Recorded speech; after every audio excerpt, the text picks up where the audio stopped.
Welcome to this edition of Board Report. I'm Celia Longoria, and I'm joined by our Superintendent of Schools, Mr. Antonio G. Limon. We're here to talk to you all about some items that the board members approved during the month of December. We had several items on the agenda, including recognition of some football teams and construction projects, and a couple of other items that we'd like to talk to you about. Welcome, Mr. Limon. Thank you, Celia. Always a pleasure to be here. A Merry Christmas and a Happy New Year to everybody. We're old school. Yes, sir. And yes, we have a lot to talk about. We recognized some students last night. It's always a highlight of any board meeting when we're able to recognize students. And we recognized the Riverside Bulldogs, their undefeated season. They went 9-0.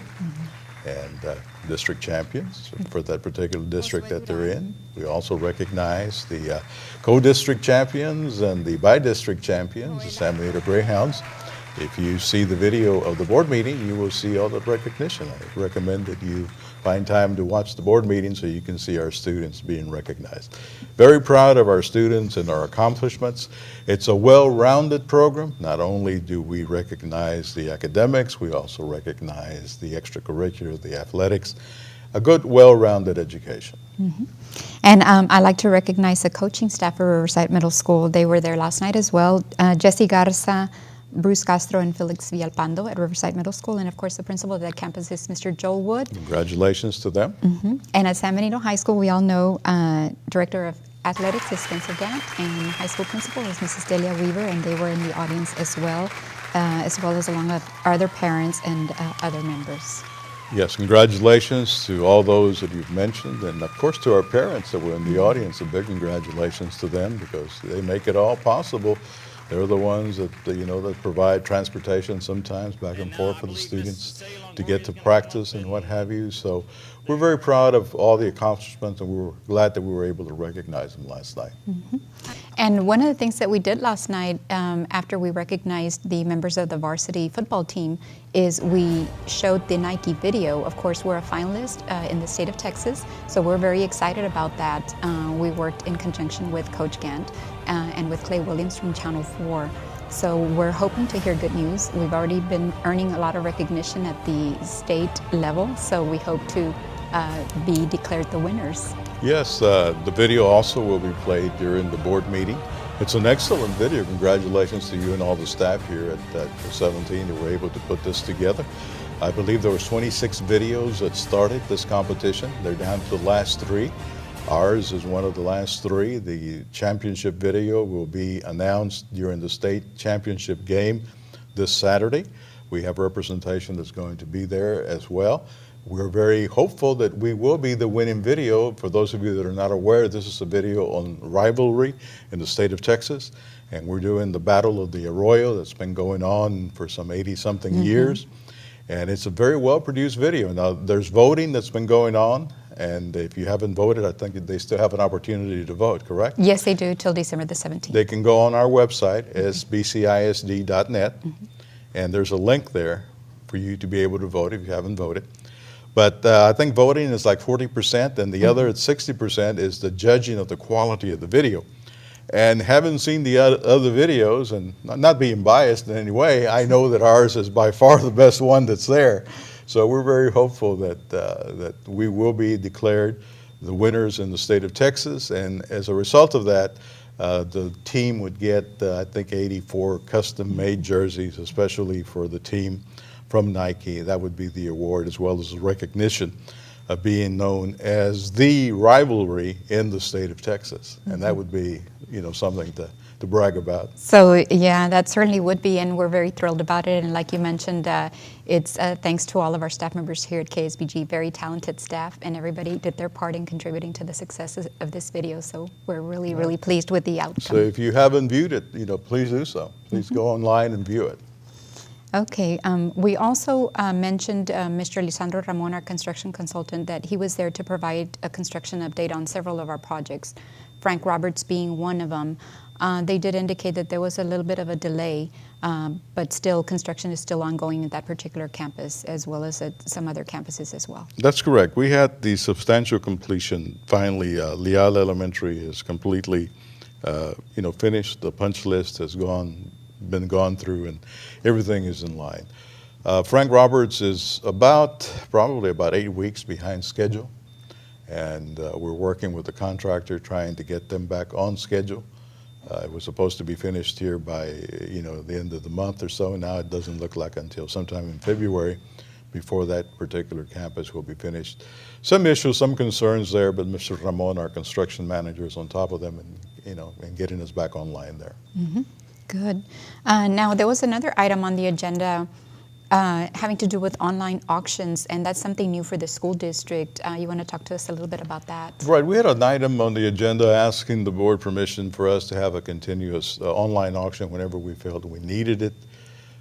We auctioned off some kitchen equipment I mentioned there to the board last night that brought in, several $1,000s per item, which if we had auctioned off, let's say on a regular auction, we would have been fortunate to get $40, $50 for it. So by going online, we're getting top dollar for the products that we're auctioning, and it's something good. We have other equipment that we're going to place on, equipment that is no longer needed by the district, equipment that if we just had a regular auction and invited people to come out like on a Saturday morning, would go practically for nothing.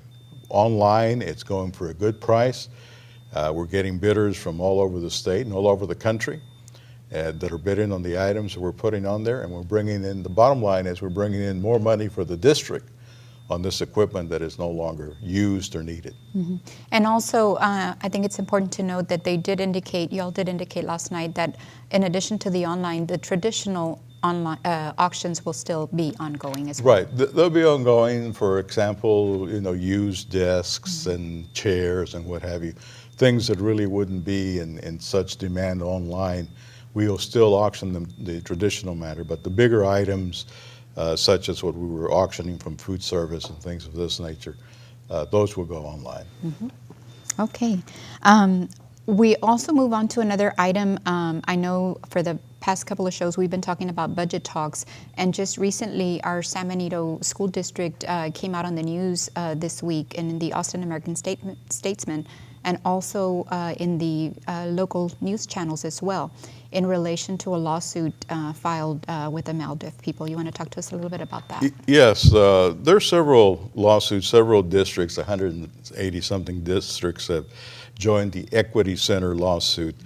We joined, there's I think about 4 districts, I think Edgewood, McAllen, San Benito, La Feria. We were approached by Maldeaf, which is the Mexican American Legal Defense Education Fund, that they wanted to represent us because of the inequity that exists in state funding.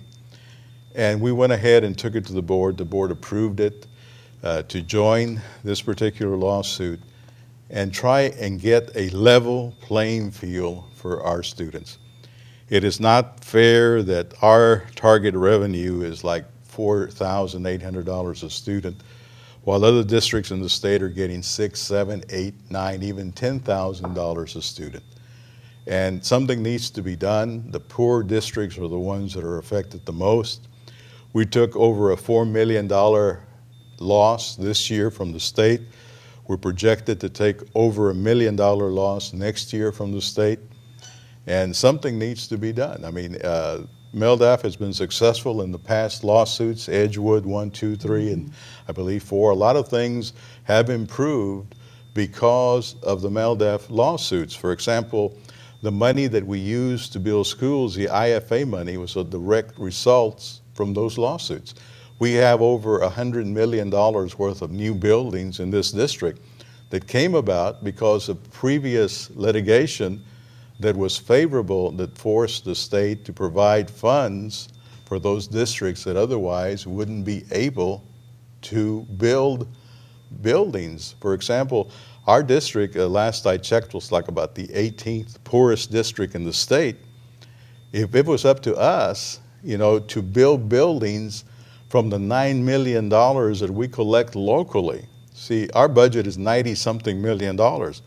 But from that, only $9 million comes from our local tax base. If we were forced to build buildings from that, we would be probably operating under tents right now, because there's no way we could afford to hire teachers, to run a school district, and to build buildings on $9 million.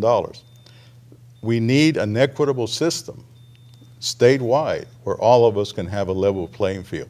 And that's why we've joined this particular lawsuit, in hopes that something will be corrected before the next biennium, because the next biennium doesn't look that promising as well. Right. We're projected to lose even more money for the next biennium unless things are corrected, unless things are fixed. Mm-hmm. And have they given you an indication as to how long it'll be before we know the outcome of this particular lawsuit?